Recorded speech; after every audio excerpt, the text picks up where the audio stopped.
Hey guys, welcome to another Mind Right Monday. This week we're talking about the 3 questions you need to ask yourself after a failure.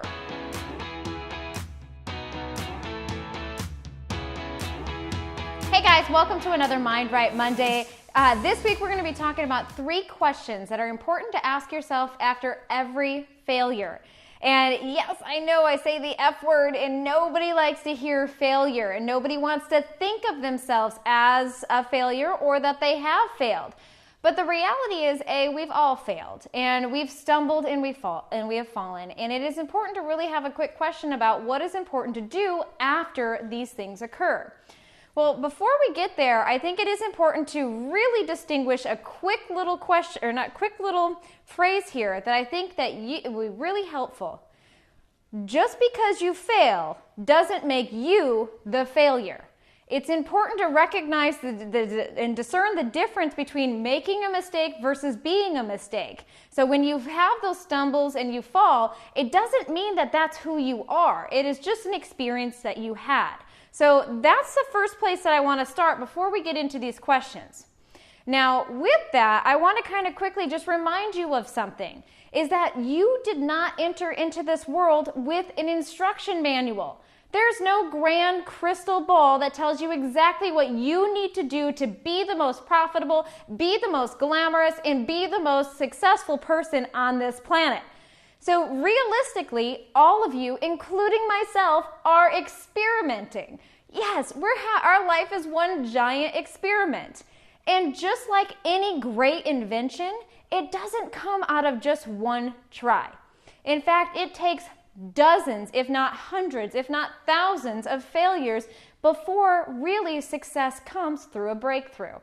So when you start to think about it like that, we can really start to have a different relationship with failing and start to realize that failing's actually a good thing because it gets you one step closer to something awesome. All right, let's start off with my first question, which is, what can I learn from this situation? It is important after every stumble and after every failure or every fall is for you to ask yourself, what can I learn from this? By looking at that, that's what's going to be the nugget that helps you grow and help you avoid making that mistake again. So again, you really want to evaluate your failures. Don't be ashamed of them. Don't be embarrassed. Don't allow them to just go by the wayside. Pick that failure up and say, okay, let's examine you. We need to identify why you failed and ask myself, what can I learn from this? Is a great examination question that's going to help you pull out some nuggets that are going to help you in the future. All right, so here's my second question. How can I grow as a person from this experience? Now, this is a little bit different because now this is about you, and you need to ask how you can grow. Right? How you can evolve. Maybe it's a quality or an attribute. Maybe it's a strength or confidence, or even just an attitude.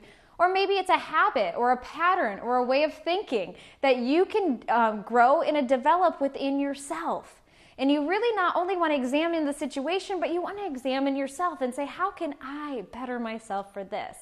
And that is going to be a powerful question to help you take those failures up and up. All right, let's get into my third and final question. What are 3 positive things about or that can result from this situation? Okay, so 3 positive things about this situation or that can result from this situation. Now, immediately after a failure, that's the second part of that can result from this failure, right? It's because you're still maybe immersed in that failure and it's going to take a minute to kind of work through that. But when we start to look at, okay, what is something constructive or positive or beneficial that can result from this situation, we can now look at those failures as something constructive and positive in your world. So hopefully these questions are going to be ingrained and you can begin to immerse them into your life, which leads me to this week's tweetable. Failure is a necessary step in growth. Feeling like a failure is your choice. All right, so hopefully these 3 questions are ones that you've written down. And if you didn't, don't worry because they're going to be on our website in our blog post. And we'll also make sure to put them on the bottom of the YouTube for you as well. So just copy them and paste them on a piece of paper, print a couple of them out so that way you have them readily available for the next time that you have a failure. All right, I'm Bonnie Kelly, so don't forget to email us all your questions and comments. We love hearing from you and we love making these videos just for you. So you can email us at getinspired@bonniekelly.me, and don't forget to tweet, friend, fan, and follow us on all social media platforms. We're here for you and to support you through your journey. Until next week, I'm Bonnie Kelly.